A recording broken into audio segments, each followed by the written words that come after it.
Before the smash success of the Eras Tour, Taylor had planned another tour which remains one of the most mysterious aspects of her career. There was very little information given about it, but the details we were given were extremely confusing and raised a lot of questions, most of which are still unanswered. Taylor was planning something big, but it seemed like it might not even be a tour at all. Today, I'm going to tell you all about Loverfest, the Taylor Swift tour that never happened. Loverfest was initially announced on September 17, 2019, almost a month after Taylor's album Lover, and it was obviously implied to be the supporting tour. The same way the Reputation tour promoted Reputation, the 1989 tour promoted 1989, and so on.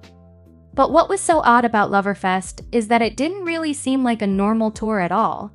Taylor's announcement tweet reads, "The Lover album is open fields, sunsets, and summer. I want to perform it in a way that feels authentic. I want to go to some places I haven't been and play festivals. Where we didn't have festivals, we made some."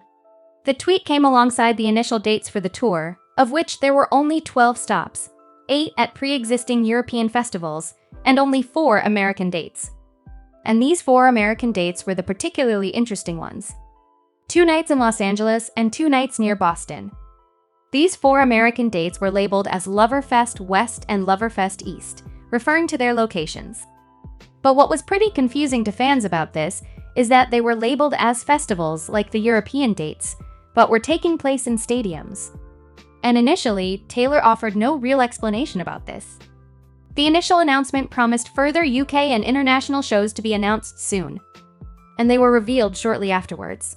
Taylor added another American date in Atlanta at Capital One Jam Fest. Since this is an existing festival, it wasn't labeled as being part of Loverfest East or West. This date also sticks out as being way earlier than everything else, scheduled for April 5th, with the next date not until June 20th. She also added a UK performance at Glastonbury, a date in Spain, another date in London, and a second show in Brazil, bringing the total number of shows to 17, which is way lower than Taylor's previous tours. At the time, there were a lot of questions around the tour's length, but we now know that it's because Taylor's mom was sick, and she didn't want to be away for long. And it also may have been influenced by her boyfriend, Joe Alwyn's desire for privacy, since the Reputation tour was also shorter than expected. But as Taylor announced extra dates, the mystery around what Loverfest even was grew stronger. And this was mainly because the tour was suddenly marketed as Taylor Swift and Friends. In terms of the non-Loverfest East and West dates, it was assumed that Taylor would play a typical festival setlist, which at places like Glastonbury might be around 20 songs. But now that Loverfest East and West were marketed as Taylor Swift and Friends, no one knew what that meant. Was it Taylor with a different opening act each night? Was it Taylor with surprise guests throughout the show? Or was Loverfest a full-blown festival ran specifically by Taylor, where she would perform and a bunch of other people would also do a set, like a traditional festival? And were Loverfest East and Loverfest West labeled differently because of their locations? Or were there actual differences in the shows, such as who the friends there would be? It became even more confusing when people considered that this so-called festival was taking place in a stadium, which implies it's closer to a traditional tour. And of course, people were confused over the labeling of Loverfest East and West, when the other 13 dates were just labeled as a normal festival appearance.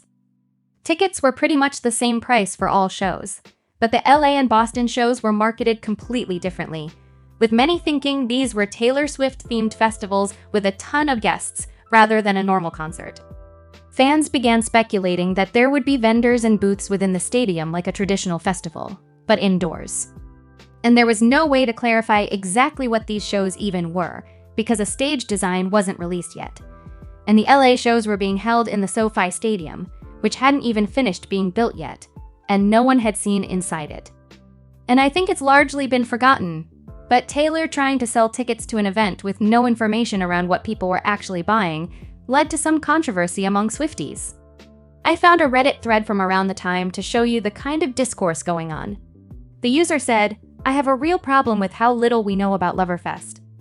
I believe it is extremely unfair for us as consumers to buy tickets to this show that we essentially know nothing about. I don't believe we as consumers should have to spend hundreds of dollars on tickets, flights, and hotels without knowing what we're getting." Another user said, "We have no idea if there will be any more Lover dates in 2021.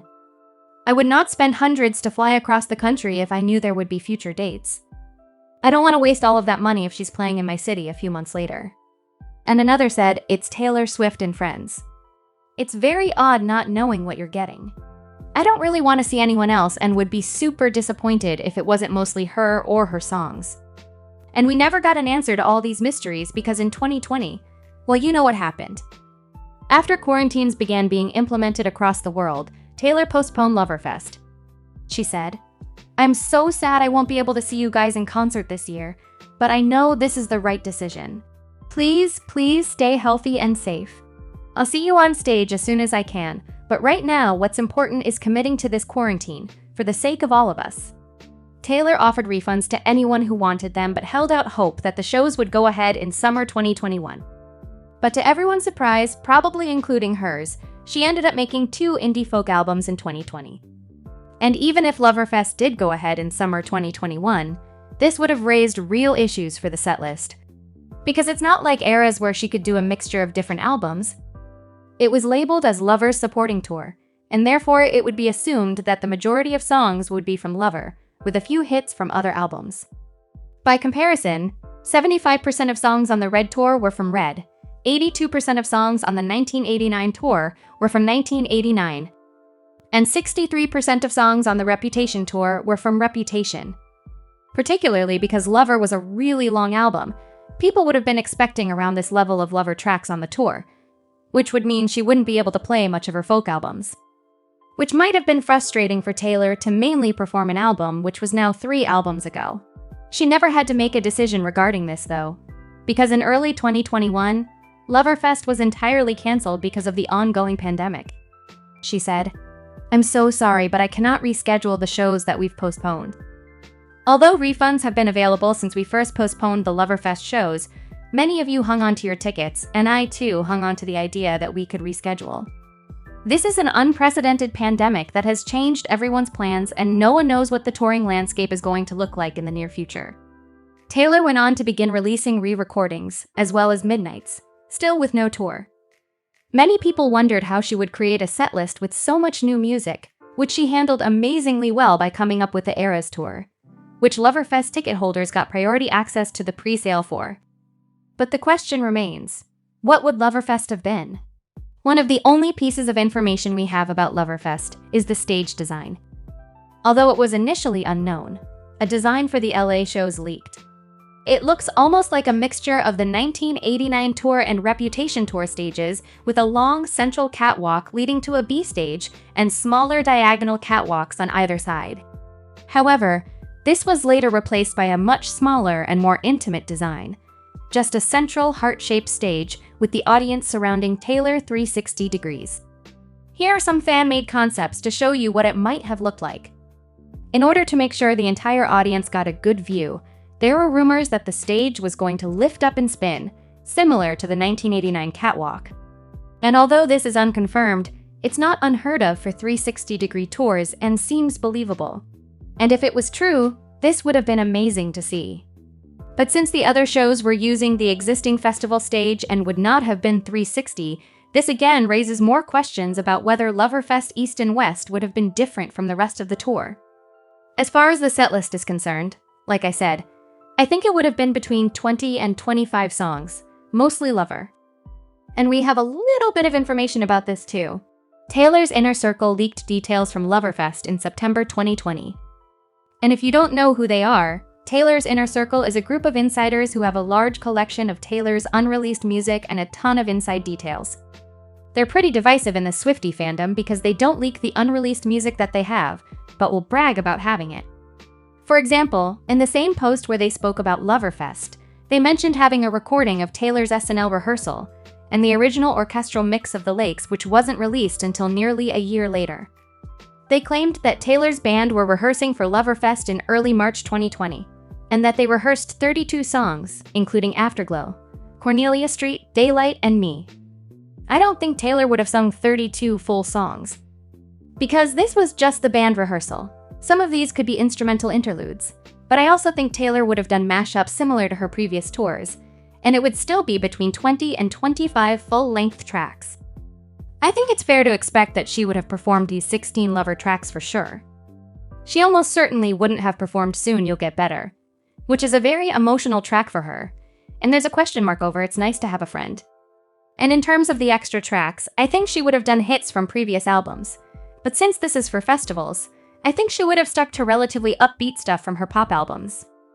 At the City of Paris show, which is one of the only long live performances she did for this era, excluding doing a song or two at award shows, she performed Blank Space, I Knew You Were Trouble, Love Story, Delicate, Red, Style, and Shake It Off, so it's possible that these were the hit singles she favored at the time and would have included in Loverfest.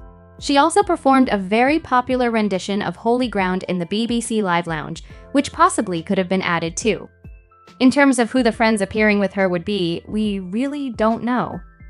Nobody ever came forward and said they were planning to do Loverfest with Taylor, so it's possible that she hadn't even asked people. But fans speculate that it could have been people like Selena Gomez, Shawn Mendes, Hayley Kiyoko, Panic at the Disco, and Bleachers. For the stage outfits, we probably would have seen something similar to her stage outfits at performances throughout the era, so lots of pink and purple, lots of glitter, lots of sequins. I personally think the idea of the blazer being added over her outfit that she does during the Man at the Eras tour might have been originally an idea for Loverfest. The final little clue we have to hold on to is the music video for Me. Taylor said that the music video contained Easter eggs that would only make sense once people saw Loverfest. I scanned through the music video and there are several components that she could have been referencing. The most obvious is the heart-shaped stage. There are also a ton of visuals that could have been turned into something on stage, like the pink and white snake turning into butterflies, rainbow cobblestones, pink telephone, handbags, colorful houses, unicorns, Cupid imagery, rainbow floating platforms, and splashing rainbow paints. I think 2 of the Easter eggs were the clouds that Taylor walks through and the leaking smoke, which resemble the visuals for Cruel Summer on the Eras tour, so I think these might have been repurposed from Loverfest. Given that Taylor has gotten into the habit of extreme openness through the release of vault tracks, releasing earlier versions of songs, and increasing track lists so we can hear more of what she makes, I'm surprised that she's never gone into any detail about what Loverfest would have been. I can only imagine that any aspects that she really liked of it were used for the Lover section of the Eras tour. Like I said, I personally suspect that the blazer for the Man might have been repurposed, but she hasn't ever confirmed the details of this. I think it would be really interesting if she would give us some information, perhaps this August, which is the 5-year anniversary of Lover's release. As much as it sucks that this never happened, the cancellation of Loverfest was almost certainly beneficial for her career. Taylor said in Miss Americana that she believed her success was dwindling as she approached 30, and Lover was a weaker performing album compared to her previous stuff. For all the obvious bad that came with quarantine, it did lead Taylor to make Folklore and Evermore, which completely revitalized her career. And I think the Eras Tour is an infinitely better and more ambitious project than anything Loverfest could have been. So let me know your thoughts on what you think it might have looked like and subscribe if you enjoyed.